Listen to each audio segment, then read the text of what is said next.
நன்றியப்பா. உன்னையார் கண்ணின் மணி போல பாத்தீங்கப்பா. கண்ணின் மணி போல ஒரு வருஷம் பாத்தீங்க ஆண்டவரே. இந்த வருஷத்தை நாங்க வெறுமையா தான் ஆண்டவரே ஆரம்பிச்சோம். இந்த வருஷம் நாங்க காலடி எடுத்து வைக்கும் போது எங்க கையை பிடிச்சு நீங்க அப்படிதான் சொன்னீங்க, நீ பயப்படாத, நீ போ ஆண்டவரே, பணம் இல்லையா ஆண்டவரே அப்படின்னு நாங்க சொன்னோம். பரவாயில்ல, பணம் தானே இல்ல, நீ போ, நான் பாத்துக்கிறேன் அப்படின்னு சொன்னீங்கப்பா. ஆண்டவரே, இந்த வருஷத்தை எப்படி தாண்ட போறோம்னு தெரியலையே அப்படின்னு சொல்லும் போது நீ ஏன் பயப்படுற, நீ எதுக்கு தாண்டுற, உன் கூட நான் வர்றேன்னு எங்களை தைரியப்படுத்துனீங்க. உண்மை ஆண்டவரே, உண்மை ஆண்டவரே. இதோ இந்த வருஷத்தை முடிக்க போறோம். இப்ப கூட வந்து எங்களை பார்த்து கேக்குறீங்க, இந்த வருஷத்துல உனக்கு ஏதாவது குறை இருந்துச்சா, சாப்பாட்டுக்கு குறை இருந்துச்சா, உனக்கு ஏதாவது குறை இருந்துச்சா, நீயா தேவையில்லாததுக்கு கவலைப்பட்ட, நீயா தேவையில்லாததுக்கு பயப்பட்ட, ஆனா உனக்கு ஏதாவது குறை இருந்துச்சா எங்களை பார்த்து நீங்க கேட்கும் போது நாங்க ஒரு பதில் தான் சொல்ல முடியும், எங்களுக்கு ஒண்ணுமே குறை இல்லப்பா.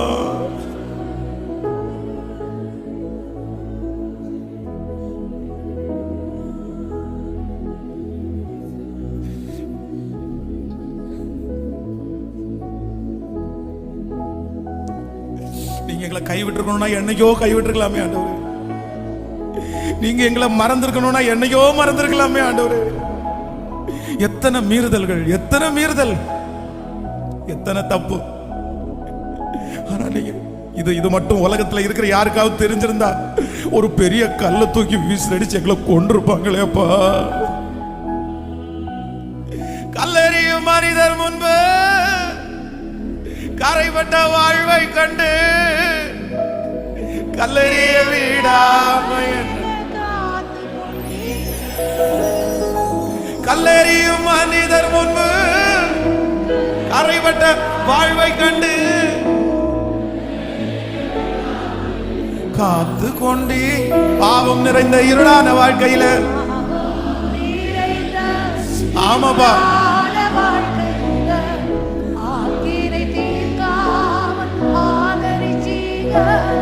என்னை ஆற்றி தேற்றி அரவணைச்சி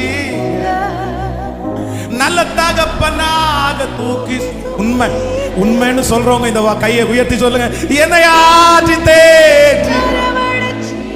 சத்தமா சத்தமா வாலிப தம்பிங்க தங்கச்சிங்க சொல்லுங்க பகல, இன்னும் இன்னும் முழு வெள்ளத்தோடு என்னை ஆற்றி தேற்றி அரவணைச்சிங்க.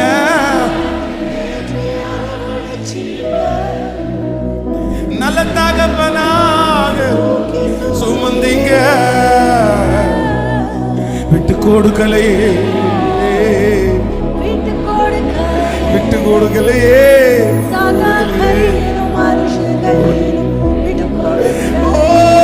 நீங்க விட்டு கொடுக்கலையே, விட்டு கொடுக்கலையே, விட்டு கொடுக்கலையே, விட்டு கொடுக்கலையே. சத்தமா திரும்ப திரும்ப என்ன நீங்க விட்டு கொடுக்கலையே, விட்டு கொடுக்கலையே, விட்டு கொடுக்கலையே. சத்தமா சத்தமா சத்தமா. அவருடைய பிரசன்னம், அவருடைய மகிமை ஒவ்வொருவர் மேலும் ஒவ்வொருவர் மேலும். நன்றியப்பா, நன்றியப்பா, நன்றியப்பா. நீங்க வேணாண்டவரே.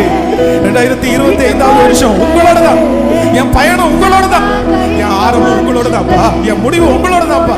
நீங்க மட்டும் கூட வந்தா போதும் ஆண்டவரே, நீங்க கையை பிடிச்சா போதும் ஆண்டவரே, நீங்க விட்டு கொடுக்காம இருந்தா போதும் ஆண்டவரே, நீங்க என் கூட வரணும், நீங்க எனக்கு வேணும். விட்டு கொடுக்கலையே, விட்டு கொடுக்கலையே, விட்டு கொடுக்கலையே.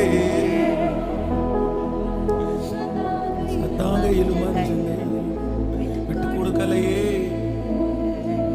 நீ செய்த நன்மைகளுக்காக நன்றி ஆண்டவரே, நீ செய்த நன்மைகளுக்காக நன்றி ஆண்டவரே, நீங்க செய்த நன்மைகளுக்காக நன்றி ஆண்டவரே, நீ செய்த நன்மைகளுக்காக நன்றி ஆண்டவரே, நீ செய்த நன்மைகளுக்காக நன்றி ஆண்டவரே. ஜீசஸ், நீ செய்த நன்மைகளுக்காக நன்றி அப்பா, நீ செய்த நன்மைகளுக்காக நன்றி ஆண்டவரே, நீ செய்த நன்மைகளுக்காக நன்றி ஆண்டவரே. 2024 நீங்க எங்க கூட இருந்ததற்காக நன்றி ஆண்டவரே. எங்க ஜீவன் உங்க சமூகத்தில் அருமையா இருந்ததற்காக நன்றி ஆண்டவரே. எங்களுடைய சரீரம் உங்க சமூகத்தில் இருந்ததற்காக நன்றி ஆண்டவரே. நன்றி ஆண்டவரே, நன்றி ஆண்டவரே. சத்தமா முழு பலத்தோட நன்றி நன்றி நன்றி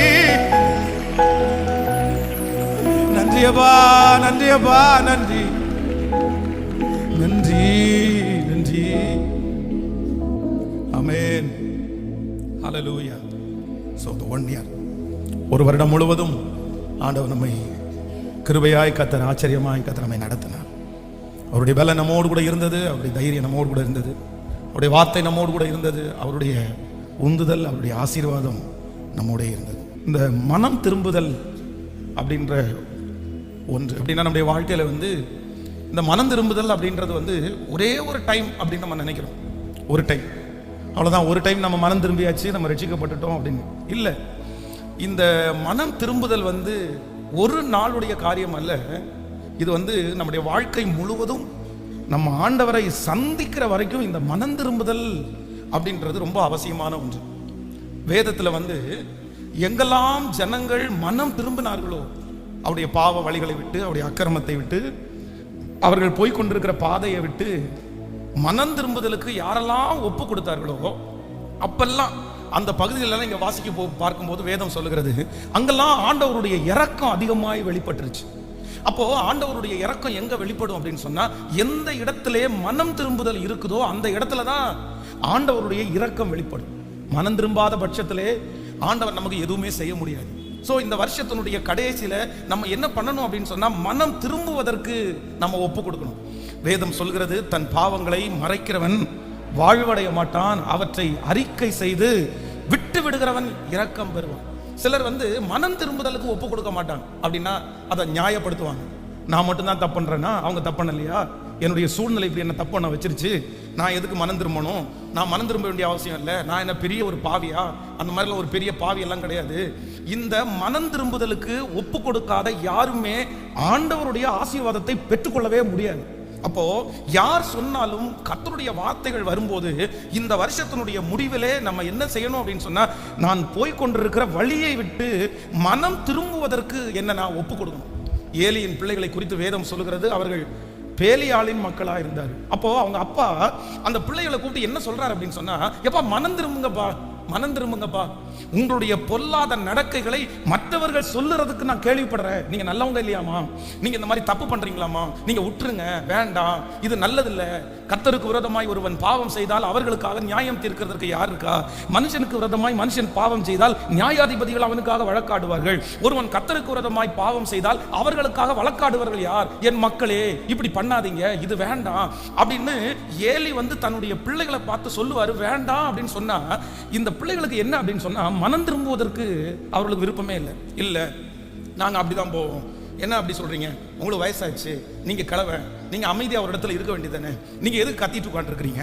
உங்களுக்கு ஒண்ணுமே தெரியாது, உங்களுக்கு படிப்பறிவே இல்லை, நீங்க எல்லாம் 10 வருஷத்துக்கு முன்னாடி இருக்கிறீங்க, நீங்க எல்லாம் 20 வருஷத்துக்கு முன்னாடி இருக்கிறீங்க, நீங்க எல்லாம் எங்களுக்கு எந்த ஆலோசனையும் சொல்ல வேண்டாம், எங்க வாழ்க்கையை நடத்திக்கிறதுக்கு எங்களுக்கு தெரியும், நான் எப்படி போறேன்னு எனக்கு தெரியும், இதெல்லாம் பண்ணாம ஒரு மனுஷன் இருக்க முடியுமா? இதெல்லாம் வாழ்க்கையில சகஜமான ஒண்ணு, இதெல்லாம் எல்லாருமே நடக்கிறது தான், கடவுள் என்ன பெரிய கொடுமையாளரா?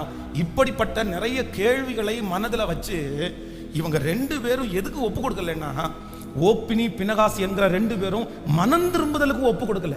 இப்ப என்ன ஆச்சு அப்படின்னா, ஆண்டவர் விட்டுட்டார்.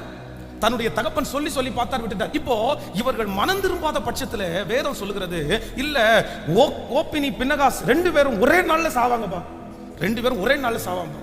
சோ இளம் வயதிலே இவர்கள் மனம் திரும்பாமல் இருந்ததுனால 2 பிள்ளைகளும் தங்களுடைய வாழ்க்கையை முடித்துக் கொள்ள வேண்டிய ஒரு சூழ்நிலைக்கு தள்ளப்பட்டார்கள். பிரதர், சிஸ்டர், யாருக்காக ஆண்டவர் பேசுறாருன்னு தெரியல, நீங்க எந்த வழியில போறீங்கன்னு தெரியல, ஏதாவது ஒரு வழியில சத்ரு உங்களை இழுத்து கொண்டு போகலாம்.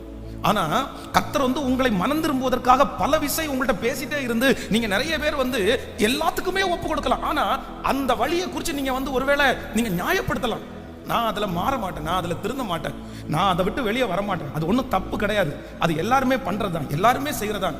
உங்களை நியாயப்படுத்தி கொண்டு நீங்கள் அதிலிருந்து மனம் திரும்பாவிட்டால், நிச்சயமா சொல்ற, அடுத்த வருஷத்துக்குள்ள காலடி எடுத்து வைக்கும் போது கர்த்தர் எதை குறித்து உங்கள்கிட்ட பேசுறாருன்னு தெரியல. ஒருவேளை கோபமா இருக்கலாம், அசுத்தமா இருக்கலாம், ஒரு விபச்சார பாவமா இருக்கலாம், இல்லைன்னா கள்ள காரியங்களா இருக்கலாம், ஒரு திருட்டா இருக்கலாம். ஆண்டவருக்கு பிரியம் இல்லாத எந்த காரியமா இருந்தாலும் ஆண்டவருடைய இரக்கம் நமக்கு எப்ப கிடைக்கும் அப்படின்னு சொன்னா, நீங்கள் மனம் திரும்பும் போதுதான் நமக்கு என்ன கிடைக்கும்னா கர்த்தரிடத்திலிருந்து இரக்கம் கிடைக்கும். இதற்கு பூசி முழுகிறதெல்லாம் ஒண்ணுமே இல்லை. இதற்கு யாருமே சாயம் போட முடியாது. இதுக்கு யாருமே மனம் திரும்பாத ஒரு மனுஷனுக்கு ஜெபம் பண்ண முடியாது. ஒருவேளை அவர்கள் ஜெபம் பண்ணி காப்பாத்துறேன், நான் ஜெபம் பண்ணி உன்னை காப்பாத்துவேன், அவர்கள் ஜெபம் பண்ணி உங்களை காப்பாற்ற முடியாது. ஏலியினுடைய பிள்ளைகள் வேதம் சொல்கிறது தகப்பனார் ஆசாரியன் தான். ஆனா ஆசாரியனாலே தன்னுடைய பிள்ளைகளை காப்பாற்ற முடியல. காரணம் என்னன்னா அந்த பிள்ளைங்க மனம் திரும்பல. மனம் திரும்பாத ஒரு மனுஷனை யாருடைய ஜெபமும் காப்பாற்ற முடியாது, ஜெபம் பண்ணி காப்பாற்ற முடியாது. உங்களுடைய பாவங்களை விட்டு நீங்க என்ன பண்ணுங்க அப்படின்னு சொன்னா, நான் மனம் திரும்புறேன். இளைய குமாரன் தன் தகப்பனை விட்டு தூர தேசத்திற்கு போய் எல்லாவற்றையும் இழந்துட்டான். ஆனா என்னைக்கு அவனுக்கு ஆறுதல் வந்துச்சு, என்னைக்கு அவன் இழந்து போது திரும்ப வந்துச்சுன்னா, என்னைக்கு தான் மனம் திரும்புறதுக்கு ஒப்பு கொடுத்தானோ, ஐயோ நான் செஞ்சது தவறு, நான் இப்படி பண்ணியிருக்க கூடாது, அவங்க இப்படி செஞ்சாலும் நான் இப்படி பண்ணியிருக்க கூடாது, நான் எதுக்கு இப்படி பண்ணினேன். நான் நிறைய பேர் கிறிஸ்தவர்களா இருக்கிறதுனால அல்ல, மனம் திரும்புறதுனால தான் உங்களுக்கு ரட்சிப்பு உண்டாகும். அம்மா கிறிஸ்தவர்களா இருந்தவன ரட்சிப்பு உண்டாகாது, அப்பா கிறிஸ்தவங்களா இருந்தவன ரட்சிப்பு வந்துடாது. 25 வருஷம் கண்டினியூவா பைபிளை தூக்கிட்டு சர்ச்சுக்கு போறதுனால நமக்கு வெற்றி வந்துடாது. எப்போ ஒரு மனுஷனை ஆண்டவர் தொடுவார், எப்போ ஒரு மனுஷனை ஆண்டவர் நேசிப்பார், எப்போ ஒரு மனுஷனை கர்த்தருடைய கண்கள் காணும் என்றால் அந்த மனுஷன் மனம் திரும்பினதற்கு பிற்பாடுதான் அந்த மனுஷனை ஆண்டவர் பார்க்க முடியும். மனம் திரும்புறதுக்கு ஆண்டவர் விருப்பப்படுறார்.